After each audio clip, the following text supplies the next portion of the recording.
La zakat, l'un des 5 piliers fondamentaux de l'islam, dépasse largement la notion d'une simple aumône. Ce terme, dérivé de l'arabe tezkiya, signifie purification. Une purification qui n'est pas seulement matérielle, mais aussi spirituelle. Elle est considérée comme une obligation sacrée pour chaque musulman ayant les moyens destinés à purifier leur richesse et à renforcer leur foi. La zakat est fixée à 2,5% des économies et des actifs accumulés sur une année. Cela inclut non seulement l'argent liquide, mais aussi l'or, l'argent, les actions, les biens immobiliers à but lucratif et d'autres formes de richesse. Ce pourcentage, bien que modeste en apparence, a un impact profond lorsqu'il est collecté et redistribué au sein de la communauté. L'objectif premier de la zakat est de purger l'âme du croyant de l'avarice et de l'égoïsme, en le rappelant que tout ce qu'il possède est en réalité une bénédiction de Dieu. En donnant une partie de sa richesse, le croyant reconnaît la souveraineté de Dieu sur toute chose et s'engage à utiliser ses ressources pour le bien commun. Cette redistribution des richesses n'est pas seulement un acte de charité, mais une manière de rétablir l'équité et la justice sociale, en aidant les pauvres, en soutenant les orphelins, en soulageant ceux qui sont endettés et en contribuant à la libération des esclaves ou des personnes en captivité. La zakat renforce le tissu social de la communauté musulmane. Elle assure que même les plus vulnérables puissent subvenir à leurs besoins, qu'ils aient accès à l'éducation, aux soins de santé et à d'autres nécessités de la vie. En islam, la zakat n'est pas perçue comme un simple don, mais comme un droit que les nécessiteux ont sur la richesse des autres. Le Coran précise les catégories de personnes qui ont droit à la zakat. Les pauvres, les nécessiteux, ceux qui collectent et distribuent la zakat, ceux dont le cœur est à gagner, les esclaves et les captifs, les personnes endettées, ceux qui sont dans la voie de Dieu, comme les étudiants en religion ou les combattants pour la foi, et les voyageurs en détresse. Ces catégories montrent que la zakat est conçue pour couvrir un large éventail de besoins et pour aider les individus dans des situations diverses. En soutenant ces personnes, la zakat aide à prévenir l'accumulation excessive de richesses dans les mains de quelques-uns et à éviter les écarts économiques extrêmes. Elle encourage les croyants à développer un sens de responsabilité sociale, à comprendre que leur bien-être est lié à celui de la communauté entière.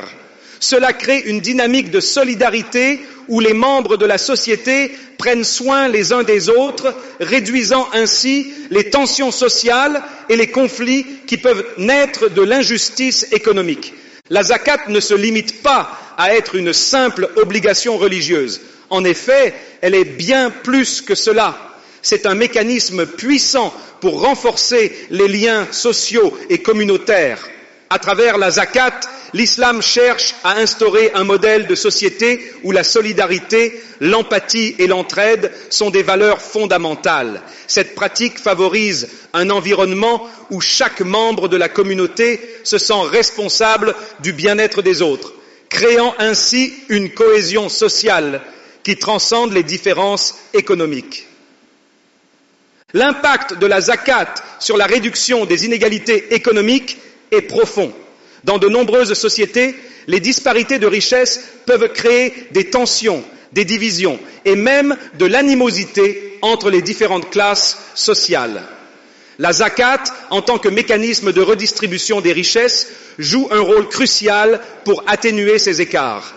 En veillant à ce que les richesses circulent et ne se concentrent pas uniquement entre les mains de quelques-uns, la zakat contribue à créer une société où chacun a la possibilité de mener une vie digne. Cette redistribution a également un effet psychologique important. Pour ceux qui donnent, la zakat est une occasion de se détacher des possessions matérielles et de cultiver l'humilité et la reconnaissance. Pour ceux qui reçoivent, elle est une source de soulagement et de soutien, leur rappelant qu'ils ne sont pas seuls dans leurs difficultés. Ce sentiment d'appartenance et de sécurité renforce le tissu social et aide à construire une communauté résiliente et solidaire. De plus, la zakat joue un rôle dans la prévention de l'exclusion sociale. Dans une société où la pauvreté peut entraîner la marginalisation, La zakat assure que personne ne soit laissé pour compte. Elle permet aux plus démunis de retrouver une dignité en leur offrant les moyens nécessaires pour subvenir à leurs besoins essentiels. Alimentation, logement, éducation et soins de santé. Cela leur donne non seulement les ressources matérielles pour survivre, mais aussi la force morale pour participer activement à la vie communautaire. En parallèle à la zakat, l'islam valorise profondément la sadaqa, une forme de charité volontaire qui reflète la pureté du cœur et la noblesse d'âme. Contrairement à la zakat, qui est une obligation religieuse, la sadaqa repose entièrement sur la volonté individuelle de donner. C'est un acte de générosité spontanée, libre de toute contrainte et qui peut se manifester de multiples façons, allant bien au-delà des simples donations financières. La sadaqa peut prendre des formes variées. Elle peut se traduire par un don d'argent, mais aussi par l'offre de nourriture, de vêtements ou d'autres biens essentiels à ceux qui en ont besoin. Elle peut aussi s'exprimer à travers le soutien physique ou émotionnel apporté à une personne en difficulté, comme aider quelqu'un à porter une charge lourde, accompagner une personne malade, ou simplement prêter une oreille attentive à quelqu'un qui en a besoin. Dans la tradition islamique, le prophète Muhammad, paix et bénédiction sur lui, a enseigné que même un sourire adressé à autrui est considéré comme une sadaqa. Cette perspective montre à quel point chaque geste de bonté, aussi insignifiant qu'il puisse paraître, a une valeur immense aux yeux de Dieu. Ce concept de sadaqa ne se limite donc pas à l'aide matérielle. Il englobe toute forme de soutien, qu'il soit moral, physique ou spirituel. Par exemple, offrir des paroles d'encouragement à une personne qui traverse une période difficile, enseigner quelque chose de bénéfique à quelqu'un, ou même pardonner à ceux qui nous ont fait du tort, sont tous considérés comme des actes de sadaqa. Ce qui importe avant tout, c'est l'intention derrière l'acte, l'intention de vouloir faire le bien, d'aider les autres sans rien attendre en retour, et de contribuer à la propagation du bien-être dans la société. L'essence de la sadaqa réside donc dans cette intention pure de vouloir faire le bien. C'est un acte désintéressé qui ne cherche pas la reconnaissance ou la récompense, mais qui est motivé par un profond sens de compassion et de solidarité envers les autres. En islam, il est enseigné que la valeur d'une sadaqa est mesurée non par son ampleur matérielle, mais par la sincérité et la pureté de l'intention qui la sous-tendent. Même une petite contribution, lorsqu'elle est faite avec un cœur pur, peut avoir un impact significatif et être grandement récompensée par Dieu. La sadaqa renforce non seulement les liens communautaires, mais elle apporte également des bénédictions aux donateurs. En effet, selon les enseignements islamiques, donner en sadaqa est un moyen de purifier son âme, d'expier ses péchés et d'attirer la miséricorde divine. Le prophète Muhammad, paix et bénédiction sur lui, a dit « La sadaqa éteint la colère de Dieu et repousse une mauvaise mort ». Cela signifie que la sadaqa a le pouvoir de protéger le donateur contre les calamités, d'apaiser les difficultés de la vie et d'apporter une paix intérieure profonde. La sadaqa est une expression vivante de l'altruisme et de la miséricorde en islam. Elle incarne la philosophie selon laquelle chaque petit geste de bonté a une valeur intrinsèque et peut contribuer à la construction d'une société plus juste et plus compatissante. En pratiquant la sadaqa, les musulmans sont encouragés à voir au-delà de leurs propres besoins, à reconnaître l'humanité partagée avec les autres et à œuvrer pour le bien commun. Ce faisant, non seulement ils renforcent les liens au sein de leur communauté, mais ils s'attirent également la bénédiction divine, enrichissant leur vie spirituelle et apportant une profonde satisfaction intérieure.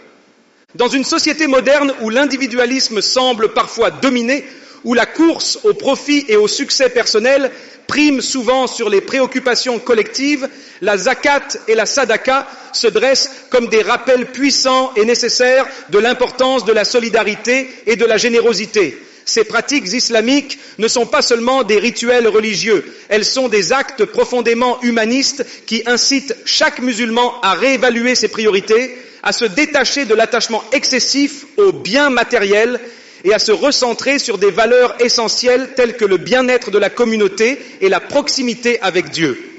La société actuelle, avec son rythme effréné et son accent mis sur la réussite matérielle, peut facilement conduire à un mode de vie où l'accumulation de biens devient une fin en soi.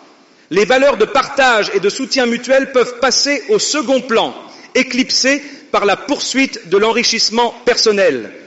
La zakat et la sadaka agissent comme des contrepoids à ces tendances, en rappelant aux croyants que la véritable richesse ne réside pas dans ce que l'on possède, mais dans ce que l'on donne. Elles enseignent que la prospérité individuelle n'a de sens que si elle s'accompagne d'une responsabilité envers les autres, particulièrement envers les plus démunis. La zakat, en tant qu'obligation religieuse, force le croyant à évaluer sa richesse chaque année et à en redistribuer une partie aux nécessiteux. Cet acte n'est pas seulement un moyen de soutenir les pauvres, mais il est aussi une forme de discipline spirituelle qui aide à prévenir l'accumulation égoïste des biens. En donnant une partie de ce que l'on possède, le musulman se libère de l'avidité, apprend à faire confiance à Dieu pour sa subsistance et renforce son lien avec la communauté. C'est une manière de dire que la richesse n'est pas une fin en soi, mais un moyen de faire le bien et de contribuer au bien-être collectif. La sadaka, quant à elle, est un rappel constant que la générosité n'est pas limitée aux moments de grande abondance ou aux actes grandioses.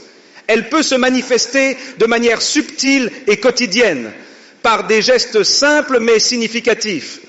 Dans un monde où l'individualisme pousse souvent à l'indifférence, la sadaka encourage à rester attentif aux besoins des autres, à agir avec compassion et à être une source de réconfort pour ceux qui en ont besoin. Qu'il s'agisse de faire un don financier, de consacrer du temps au bénévolat ou de simplement écouter une personne en détresse, chaque acte de sadaka compte et contribue à tisser un réseau de soutien au sein de la société. Alors, comment intégrer la zakat et la sadaka dans la vie quotidienne au-delà des seules obligations religieuses? Pour la zakat, il existe aujourd'hui de nombreux outils en ligne qui facilitent le calcul précis de ce que vous devez en tenant compte de vos revenus, de vos actifs et de vos dettes. Ces outils permettent de s'assurer que vous vous conformez à vos obligations religieuses de manière précise et efficace. Une fois le montant calculé, vous avez la possibilité de distribuer la zakat directement aux personnes dans le besoin autour de vous ou de passer par des organisations caritatives fiables qui s'assurent que l'aide parvient à ceux qui en ont le plus besoin. De nombreuses associations islamiques offrent également des services pour collecter et redistribuer la zakat de manière organisée et transparente, ce qui permet de maximiser l'impact de votre don.